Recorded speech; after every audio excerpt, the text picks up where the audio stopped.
Shalom, shalom, shalom, bien-aimés dans l'éternel, shalom. Nous sommes très contents. Et Sengo et ton dibisonami tema ponako. Kabola malobana nzambe na pourquoi lelo. Et Sengo ton dibisonami tema, nous sommes contents parce que nous savons que toi tu es en bonne santé, tu es en vie. Et le fait que tu es en vie, c'est une bonne chose. We are so happy that you are alive. That is God. Que le Seigneur peut le faire. Nzambe kakande akoko sala yango. Alors lelo tozali na esengo po tokomi na suka ya mateya na biso tobandaki. L'enseignement que nous avions commencé touche à sa fin et tokosala la conclusion générale. Mais ata bongo tozali na titre na biso tozali na yango. Que le Seigneur vous bénisse, bien-aimés. Merci pour nako rejoindre biso. Alors que nous allons entrer en profondeur, toyemba loyembo na biso, tiye mon roi, biso nyonso tuna esengo, tokopusa na liboso na nzambe koyemba loyembo oyo, tiye mon roi, et kosunga biso topusana na présence na nzambe na biso. Allons-y, bien-aimés, dans la joie nous tous. Wana tozali koloba nzambe ozali nzambe makoki moko lokola yo azali te, tu es le Dieu de toute grâce. Moko njo alobaka oyo bato baloba te, moko njo asalaka oyo bato basala te. Oui, Dieu de gloire, nous te bénissons. We give you glory, we give you honor.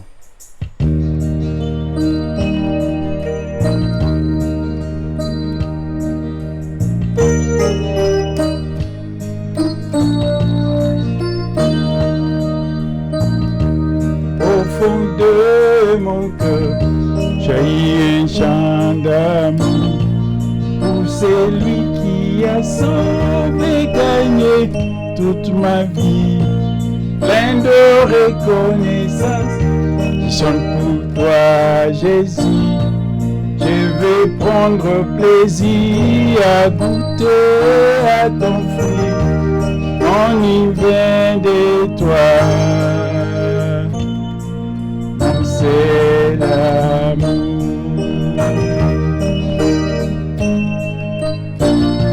J'ai du mal à décrire les dons de cet amour.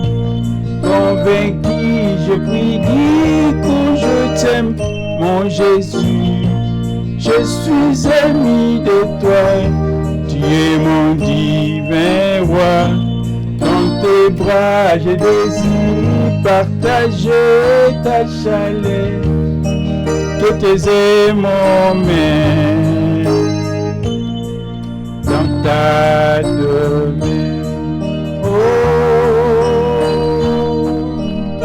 tu es mon roi, Jésus, tu es ma forteresse.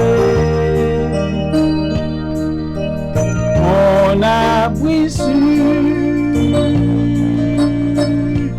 la raison de ma vie, plein de ta loi, je suis comblé de tes raisons et ton amour. Éclairer toutes mes nuits. Tu es mon roi, Jésus, tu es ma forteresse. Et tes aimants mènent dans ta demeure.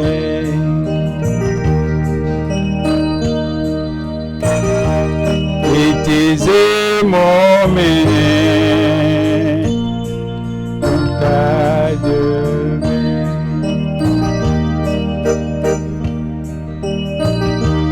Le bonheur de ma vie, c'est d'être avec toi. Fixer tes yeux d'amour qui m'attirent vers toi. entendrai ta douce voix. Tu es la source de ma foi. Demeurer dans tes bras, consommer ta grandeur, c'est près de toi. Mon seul amour.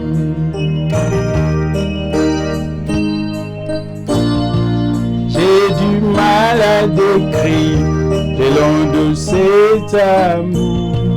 Convaincu, je puis dire que je t'aime, mon Jésus. Je suis épris de toi. Tu es mon divin roi. Dans tes bras, j'ai voulu consommer ton amour. Rester près de toi.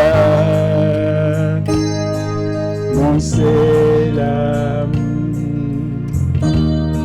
Merci mon Dieu, mon roi, pour ton amour. Le bonheur de notre vie, c'est à côté de toi. Zambe toye na tangoyo, kotika malobo ekobima, et pambwama, pambola pe motei.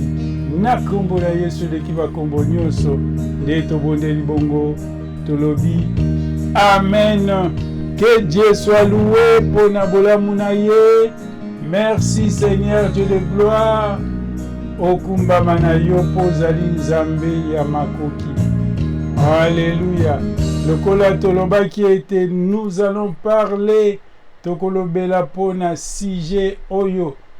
Tobanda qui ensemble bolimbisi. Sije oyo tobanda qui ensemble tolobeli yango pona tango ebele. On a parlé sur la parole. Les lezali conclusion tokoloba mwamuke naba oyo tolobelaki sur la parole. On a parlé sur la puissance de la parole. On a parlé sur sans la parole, il n'y a pas de dialogue. Le dialogue s'est fait avec la parole. On a dit que la parole, c'est la parole qui crée l'amour. Malobande tonga kabolingo. Alléluia. Petoloba ki ndenge nini maloba na biso esengeli ezala comme ba Christo. Toloba ki était parole créaka réputation. Attention bien-aimé. Polimbisi, ne blaguez pas avec tes paroles parce que parole créaka réputation. Soko ozali kosaka na parole na yo, ozali kosaka na pe na réputation na yo. Toloba ki tes paroles et révélaka identité. Nanzela na maloba na yo bakoki koyeba nani yo zali. Et yango toloba ki choisissez le parole. Pona maloba o koki koloba po ete maloba nyonso tu eza koloba ti. Toloba ki pe lisusu ete maloba ekreaka vie. Maloba ka ekreaka vie. Monoko na yo ezali source po na bomoi na yo moko. Maloba na yo ezobebisa kaka vie ya bato mosusu te. Ekopi pe kobebisa vie na yo moko. Et kobanda na biso toloba ki ete sache qu'il y a la mort et la vie au pouvoir de la langue. Alors lelo tozali na deux dernières otoni koloba. Le kola to intitulé Matthieu na biso. Faites le reproche dans l'amour. C'est dans l'amour qu'il faut faire des reproches. Ce qu'on dit qu'on reproche moto et ça la manabolingo. Parce que nous parlons du dialogue et na kati na dialogue reproche.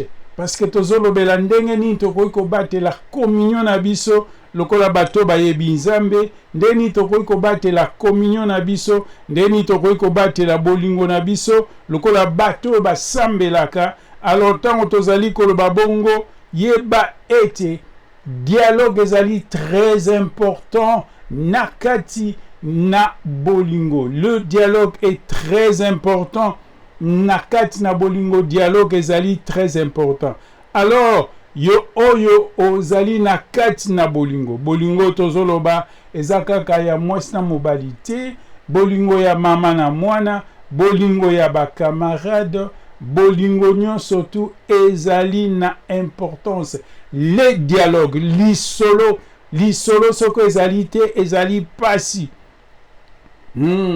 Alors, Proverbe 27, 5 lobi na biso boye, mieux vaut une réprimande ouverte qu'une amitié cachée.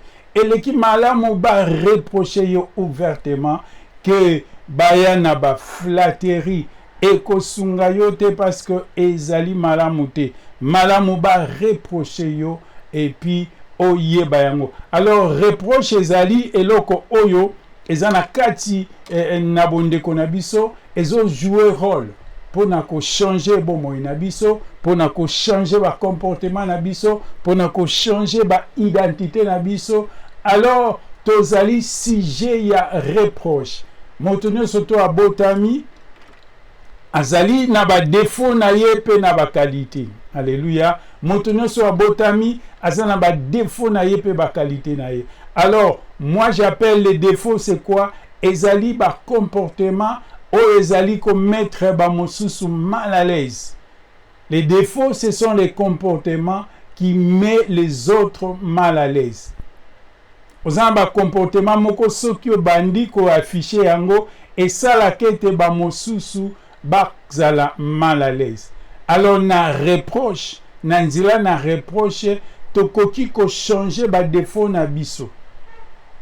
Na nzila na reproche tokoki ko koma bato oyo ba changer bato nyonso ba botamaki bazali mbala moko ya ko changer te. Bato mosusu ba botamaki na ba défaut. Et bato mosusu pe défaut ye moko a comprendre ngo keza défaut azo sala makasi bolimbisi azo sala makasi atika yango parce que zali malamu te. Alors Galates 6, 1 lobi na biso boye, frère, si un homme vient d'être surpris en quelque faute, vous qui êtes spirituels, redressez-les avec un esprit de douceur. Prends garde à toi-même de peur que tu ne sois aussi tenté. Alléluia. Reprochez-les avec esprit de douceur. Donc, au défaut, ezali eloko oyo, bato mosusu ba botama na yango. Bato mosusu ba yebaka yango te, bato mosusu ba yebi yango. Un chrétien akoki ko kumisa ba défaut na yete. Un chrétien doit avoir honte de ses défauts. Parce que eza bien te, eza ba comportement oyo ezo pesa yo moko pe valeur te. Ezali ko nourrir yo te et yango wana ifo olongola yango kati nango. Alléluia. Ko kumisa ka ba défaut na yo te. Soko zo kumisa ba défaut oko longola yango te. D'ailleurs moto so azo kumisa défaut na ye po na ye ezana nu défaut te. Amen. Po na ye comme na défaut te. Parce que moto so ba yebi ke ezali défaut na son union surtout et sengeli alongola yango. Alors tango lingo solo na lisolo ya ko reprocher moninga. To ko reprocher mwasi na yo, ko reprocher mwana na yo, camarade na yo, esengeli oyeba makambo yo. Pona ba maloba oyo koloba. Toloba ki yango déjà liboso kuna. Choisis le mot. Pona maloba. Koloba n'importe quoi te. C'est pas parce que muto asala ki mabe oyo bandi ko reprocher ye yo zalaka zoba zoba yo na mona ko foza na kindoki. Ça va pas aider parce que muto yo zo sunga ozo loba na ye ezali po o toucher mutema na ye o convaincre ye na reproche na yo a comprendre te azana défaut. Mais soko ye na maloba oyo zo toucher personnalité na ye a ko considérer reproche na yo te. Pona maloba oyo koki koloba. Pona maloba pe sala yango avec amour et respect. Sala yango avec amour et respect. Tango zo pona maloba mwana ta mwana zwi na classe to ngi ko reprocher ye ko banda te mbala moko yoza zoba boye te. Banda na ye avec respect. Oza mayele. Mais eloko zo zanga yo ozali négligent. Tu comprends? Au PC quand même moi crédibilité ndo bandi ko reprocher na ye, ko reprocher ye. Pona maloba oyo koloba pe sala yango avec amour ko l'accepter donc koyina ezala na kati na reproche te. Okomona mutu muso azo reprocher yo, tu sens qu'il a la haine. Il te reproche avec la haine. Ce n'est pas bien pour les chrétiens. Bible bien était réprimandé avec amour, reproché avec amour. Choisis aussi les moments. Ko reprocher mutu tango azana kanda ezali tango ya malamu te. Pona tango oyo koki ko reprocher mutu. Pona tango ya malamu. Tango moto azali na set na ye. Tango mutu azana kanda il est monté. Tango mutu azana kanda za su yete. Tolobaki dernièrement kanda eza lokola mutu azali possédé. Tango mutu azana kanda za possédé, elle est sous la colère. Alors ça makambo ya sala kati. Alors quand tu reproches quelqu'un pendant qu'il est en colère, même toi-même qui reproche, tu es en colère, tu vas utiliser les mauvaises paroles. You're gonna use the bad words, so you need to be calm. Zala na kimia tango zovna. Pona tango ya malamu ezali très nécessaire parce que ko pesa mutu ba reproche te obandi ko gangela ye, non. Batu bakanisaka ko ganga nde esalaka kubanga. Alléluia. Okoki koloba na mutu na malembe. Koganga ezali signe ya autorité te. Mingi biso surtout biso ba africain. Olimbisi boye ba te tozana tango moyi boteni nga rigueur te. Amen. Alors surtout biso ba africain, papa kogangela mwana yo nalobaki ngomba eleki. Ozo reprocher mwana mwana lingalo batali loba kama noboda yo koganga te. Koganga za signe ya autorité te. Autorité za autorité. Soko zanango zanango. Mwana fasa makasa ebaki yo za papa. Ozana tino website oyibite ngaza ka papa na non. Ayebi ke yo za papa. Tango zoloba loba na ye malembi. Atango website ko sala yango te. Ezali autorité oyo zanango ndo zo salela. Mais ça koganga te. Alléluia.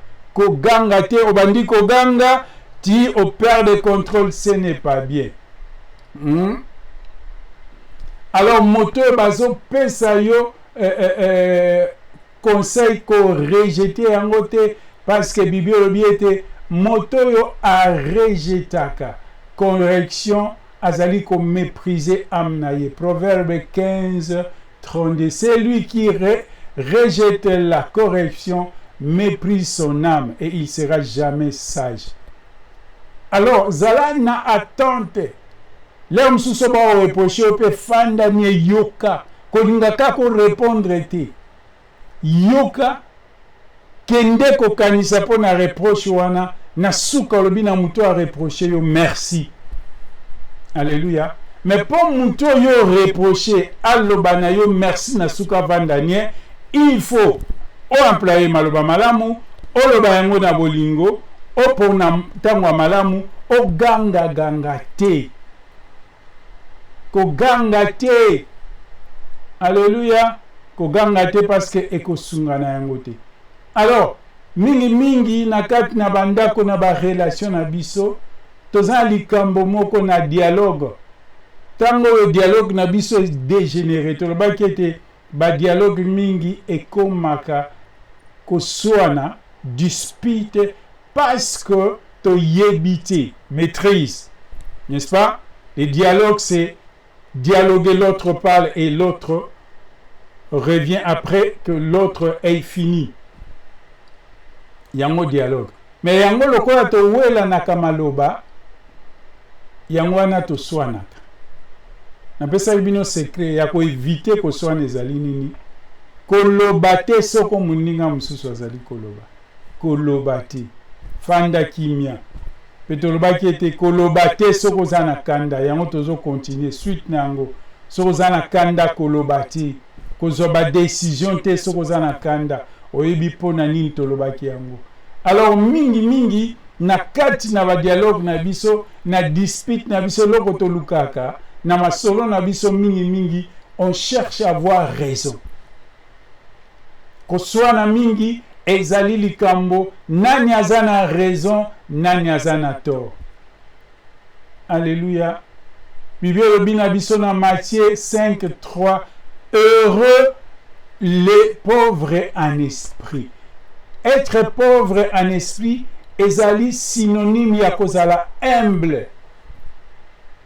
Soko tozali humble na kati na ba dialogue na biso, même soko dialogue est débordé comme discussion, soko tozali humble toko combler ba valeur, toko combler toko silisa ba discussion na biso. Alors on n'a pas besoin de celui qui a tort et celui qui a raison. La plupart des cas, l'autre veut montrer à celui-là que tu as tort et l'autre ne veut pas accepter qu'il a tort. Il veut montrer à lui, à l'autre qu'il a raison. Yo lingite on dit ozana tort. Just say you don't want to say that, to accept that you are wrong. Olingi kondimate kozana tort, muninga balingi kondimate kazana tort, bozo la tort na raison. Yom tozana tort, yom tozana tort, yom tozana tort, yom tozana tort. Alléluia. Hébreu alobi na biso likambo wana. To mikitisa naba dialogue na biso, naba conversation na biso. To mikitisa. Et surtout pour naba oyo bazali babalani. Ezali moyen simple ya kosilisa discussion. Un autre moyen ya kosilisa discussion, eza juste ya kopesa muto aza besoin ya raison, pesa ye raison. Alléluia. Pesa ye raison, comme ça yo zala revêti na humilité, omi kitisi na yo na bolingo nyonso tout, boluka kimia, cherchez la paix, ne cherchez pas qui a raison et qui a tort. Boko sala na yango eloko moko te. Soki moto moko azui tort, toi azui raison, qu'est-ce que vous allez faire? Et c'est ainsi nous devons être revêtus d'humilité et d'amour pour chercher la paix. Que la paix règne. Luka kimia. So monike moninga mususu aza déjà débordé, a commis déjà na ba makambo oyo monike ekosunga te luka kimia. Soko zui raison ko sa nango nini alors que ndaku na yo eza na kimia te. Soko zui raison ko sa nango nini alors que yo na mobali na yo kimia eza te. Soko ba pesi yo raison ko sa nango nini alors que yo na ba parents na yo bo yo kanite mais yo lingika ko zwa raison. Qu'est-ce que tu vas faire avec ça? Raison ko sa nango nini? Tu as besoin de paix. Toi paix. Tu as besoin de paix, oza posa ya kimia, you need peace. So to be wrong or to be right is don't bring anything new. Et comme meloko asika na kati na bolingo te. Bien aimé, to yeba ko protéger bolingo na biso. To yeba ko protéger bolingo na biso. Batu mibale bakabwani babundi kaka po moko alingaki azana raison, moko alingaki azana tort. Alors, mutu akopesa muninga raison azate, mutu akozwa pe tort azate, batu babundi. Et bandi na nini parce que maloba oyo lobaki ezalaki malamu te, mutema ya mutu oyo olingaki ko reprocher et zoki. Alors ye pa bandi koloba, il faut alakisa yo ke non ye aza na tort, aza na raison. Yo lingi te ye aza alobaki aza na raison, yo lingi opesa ye tort. Alléluia. Nazana raison, te ozana tort. Nazana raison, te ozana tort. Pe batu babundi. Kobunda ememi makambo ebele. Kobo santé tolobaki ete na kati na koswana ememi kokabwana libala, koswana ememi même koboma. Violence physique na kati na libala kaka te, mais na kati na foyer, na kati ya ba camarade, na kati na papa pe bana. Koswana maloba mabe, parce que Bible lobi na Proverbe 15:1, maloba kitoko kitisaka kanda, maloba mabe etumolaka kanda. Soko zali mutu ya maloba mabe, yeba ete même na ba reproche, tango zo reprocher baninga, au lieu de convaincre mutu zo reprocher, amikitisa akotomboka pona nini parce que ozali ko reprocher ye en même temps ozali ko finga ye. Non, reproche ça marabongo te. Faites-les dans l'amour, bien-aimé. Faites-les dans l'amour. Sala yango na amour, na respect. Na kopona maloba, oyo koloba. L'humilité, c'est très important dans nos relations. To be humble. To be humble, very important. Zala na humilité na kati na ba relation. Sois humble, tu vas rien perdre. Or, la Bible dit, l'humilité précède la gloire. Moto amikiti sinzamba kotombola ye. Pesa raison na moto ya lingia we la raison. Nzamba kolakisa un jour que yom tozaki na raison. Alléluia. Pesa raison. Komi tombola te. Et je profite pour donner conseil aux mariés. Komi tombola te. Soko mi kitisi mubali na yo mutu aliboso kotombola yo. Mais soko mi tomboli olingo zala yo ngai mubali na yo mutu aliboso akokitisa yo to mwasi na yo. Et surtout mwasi ba place na ye. Soyez humble. Bowe la kimia. Bowe la nde kimia, bowe la raison na torte. Kimia soko zali na kati na ndako na bino boko so ba décision bien. Kimia soko zali na kati na ndako na bino ezali climat favorable siko bolingo kokola. Kimia soko zali na kati na ndako na bino na kati na mitie na bino amitié na bino eko umela boko s'entraiter de boko sungana. Okomona bato mususu amitié ekoma neti bondeko parce que babatelaka kimia. Azali prêt à sacrifier même raison na ye, mais pourvu que abate la kimia. Alléluia. Mais nini ezali koleka kati na bandako na biso mingi okomona ete na ba reproche to baby signaux surtout. Kapo moko azaki na besoin azana raison abungisi tor na ye. Alléluia, abungisi tor na ye. Dans un couple surtout, très important, c'est la paix et l'amour. Avoir tort, raison, ne change rien. Ndeko nangai, tamsu na mito na oloba, ozan ndeko moko bosolo lina ete pe bosolo akate, seulement parce que boela ki tort na raison. Na mito na oloba, tamsu yo na mobali na yo, ozan un problème. Yo na mwasi na yo, ozan un problème parce que boela ki tort na raison. Alors, siko lokola muta opesa muninga raison azala kite, muta ozwa tort azala kite, bokoti na kati ya enemi. Bozolo banate parce que bozaki na besoin, pino surtout bozala na raison. Pesa mutu alingi raison, yo zwa tort, loba likambute, oza na raison. Et soki ozi courage ya komikitisa, soko ozalaki na raison, on dit tort, moto oyo azalaki na tort, il finira par comprendre que azalaki na tort. Tango mingi totikaka molimo mosanto lobaka na mitema bato. Tu peux pas convaincre quelqu'un, yango wana ba discussion eza malamu te. Na kati ya discussion mutu akonvaincre muninga zate.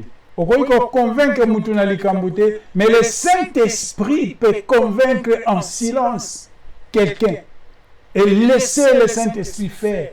Tika molimo mosanto asala aloba okomona ete moto azwaki raison akoki koya kosenga bolimbisi. Moto opesaki raison akoki koya kosenga bolimbisi. Pour nous comprendre que non ozaki na raison ngam nazaki na tort. Alléluia. Mais bo bateli kimia pourvu que makambo mabe et comité parce que soko yopo bundaki kaka non ngaza raison ngaza to ingeki suka mabe. Alléluia. Reproche eza mabete ko boya ka reproche te. Eza batu msuba linga reproche te. Soko bandi reproche mona humeur na ye changer. Et sengolo ye ba été reproche ezali très important pour changer, pour comme une meilleure personne. Parce que ba défaut na yo batu batanga kayango. Alors soki moninga moko ya malamu aye kopesa yo reproche mpo na likambo ya vi na yo, kumisa Nzambe parce que alingi yo. Amen, alingi yo. Malamu reproche ya ami ke flatterie ya ennemi. Vous comprenez? Malamu reproche ya ami ke flatterie ya ennemi. Ndenge balobaka malamu kosuwa ya pilipili ke elengi ya sukali. Sukali ezoboma yo silencieusement. Ezoboma yo male. Mais pilipili esu yo mais esungi etraite pe ba maladi musu na kati na nzoto. Nzambe apambola yo. Zalaka mutu abareproche. Nga alingaka bareproche nga te. Yo nani bareproche yo te. Ozali mutu oza na qualité pe oza na badefo. Mais yo olingi koreproche mutu yeba ndenge nini okoki koreproche. Koreproche mutu na mafinga te. Kobanda reproche na yo kaka directement te. Choisissez les mots. Pona maloba o koki koloba na kati na reproche na yo parce que Nzambe azali na nguya. Tokei biso nyonso. Alléluia.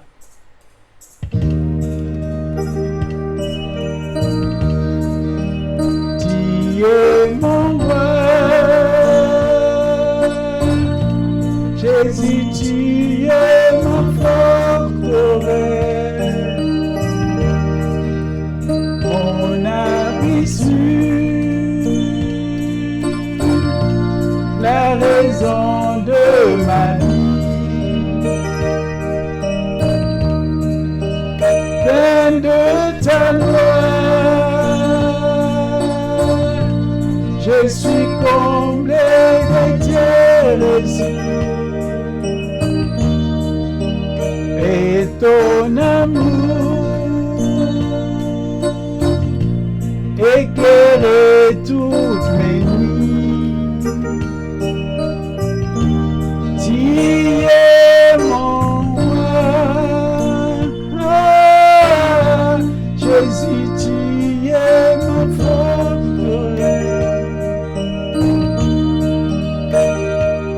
Et tes aimants ta demain.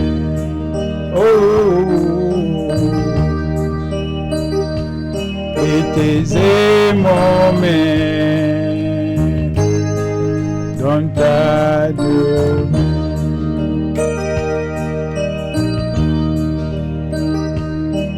Et tes aimants dans ta demeure.